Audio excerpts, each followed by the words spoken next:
मजेशीर गोष्ट सांगतो. ते जे इंटरेस्टिंग शॉट जो आहे ना, लाकडं रचून ठेवले टाकून ट्रेन उडून जाते. तर ती लाकडं जर तू आता डायरेक्टर तुला माहितीये, ती जर आता तू लिंबाजी वडाची झाडं कापून तिथे ठेवली असती, ट्रेन पलटी झाली असती. ती लाकडं आहेत पपईचे ओंडके आहेत ते. आणि ती आयडिया कोणी दिली? SM अनवर, जे शोलेचे ऑपरेटिव्ह कॅमेरा म्हणून होते, द्वारकादेवीच्या DOP, डायरेक्टर ऑफ फोटोग्राफी. पपई वाढलं की एकदमच शेवगाच असेल. बरोबर. ऑपरेटर होते ते, कॅमेरा ऑपरेटर होते SM अनवर, ज्यांनी परत सागर, शान आणि हे त्याचे पुढचे सिनेमे गेले सगळे, शक्ती म्हणा. तर त्यांची आयडिया होती. म्हणजे हे काही तांत्रिक लोकांचं योगदान कसं असतं सिनेमामध्ये, प्रत्येक सीनला त्यांनी. त्याहून मजेशीर गोष्ट काय, म्हणजे मला या सगळ्या गोष्टी कशा माहिती, जुन्या लोकांबरोबर मी काम केलं. माझं नशीब चांगलं की द्वारकादेवी जे असतील, जाल मिस्त्री, हे जुने सिनेमॅटोग्राफर आहेत, त्यांच्या हाताखाली ज्यांनी लाईटमॅन म्हणून काम केलं असेल, कॅमेरा ऑपरेटर म्हणून काम केलं, अशा व्यक्तींच्या सोबत मला काम करायला मिळालं. त्यांच्याकडून त्यांचे अनुभव ऐकायला मिळाले. त्यामुळे जरा आपल्याला, त्याच्यामुळे मला ऐकायला मिळालं, माझ्यामुळे प्रेक्षकांना ऐकायला. बरोबर. तर ते पपईचं त्यांची आयडिया, ती ट्रेन आहे ना, बरं त्या पपईच्या लाकडांना पण उडवायला जे मोटरमॅन होते, रेल्वेची जी माणसं होती ना, ते तयार नव्हते. टेक्निकली काही समजा काही झालं. SM अनवर आणि 2 लाईटमन होते. मला ह्याचं काय कौतुक, माझ्या डिपार्टमेंटची माणसं, म्हणजे मी ज्या डिपार्टमेंटचा माणूस आहे, लाईटमन असेल किंवा कॅमेरा ऑपरेटर असेल, अशी लोक म्हणतात की त्यातल्या दोघांना माहिती होतं ट्रेन कशी चालवायची, थोडीफार जुजबी ज्ञान म्हणतो ना आपण थोडंफार. म्हणजे तुला जर उद्या JCB असेल, ऍटलीस्ट गेअर वगैरे तर टाकशील थोडंफार. कमीत कमी बाबा. तर आम्ही चालवतो ट्रेन, आम्ही रिस्क घेतो.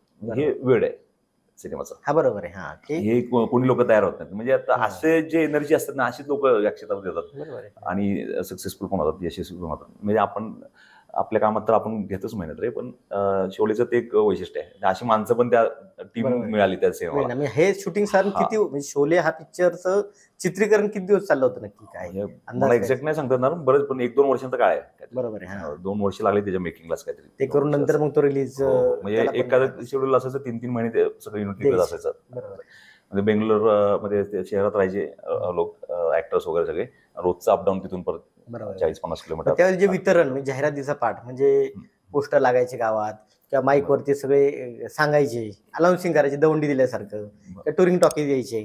मग त्याच्या मग डायलॉग वरनं, म्हणजे शक्यतो जसं म्हणलं की ऑडिओ क्लिप किंवा डायलॉग फेमस झाले, किंवा त्याच्यावरनं सिनेमा, म्हणजे बऱ्याच वेळा असं ऐकलं की सिनेमा पहिला चालला नाही, पण नंतर खूप त्याला ग्रीप मिळाली. तेच आहे ना, म्हणजे पब्लिसिटी जे ऍज युज्युअल त्यावेळेच्या काळात जशी व्हायची तसं त्यांनी केलेली. त्याच्याविषयी आता म्हणजे दरवर्षी ते थोडंसं बोलव, 40 वर्ष झाली, 25 वर्ष झाली, तेच गोष्टी बोलतात. पण दिवार सिनेमा खूप चाललेला त्यावेळी. दिवार पहिला, म्हणजे मला निर्मळ यांनी माझ्याशी भांडायचे त्या विषयावरती, आमचा डिबेट व्हायचं खूप.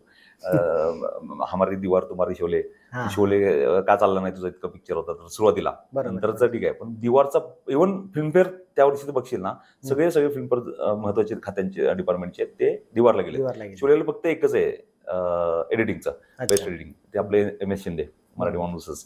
आणि एडिटर हा खूप मोठा फॅक्टर होता, सिनेमॅटोग्राफी खूप मोठा फॅक्टर होता, महत्वाचा त्याच्यामध्ये. नुसतंच डायलॉग्स आणि संवाद आणि मोठे मोठे ऍक्टर्स आहेत, हा विषय नाही. टेक्निकली तो स्ट्रॉंग होता. म्हणजे आम्ही लोकांना सवय असं बघायचं माहितीच नव्हतं, असे व्हिज्युअल्स. आणि हे म्हणजे अक्षरशः गोष्टी इतक्या, तो पॅटर्नच सगळा सिनेमाचा त्यावेळेच्या त्यांनी तोडला, नवीन काहीतरी दाखवलं लोकांना, ते अपील पण झालं लोकांनी. आता माहित नाही त्यावेळेच्या काळात सुरुवातीला का चालला नसेल, मे बी ते हळूहळू लेंथ वाईज पण असेल, लोकांनी तो विचार केला असेल.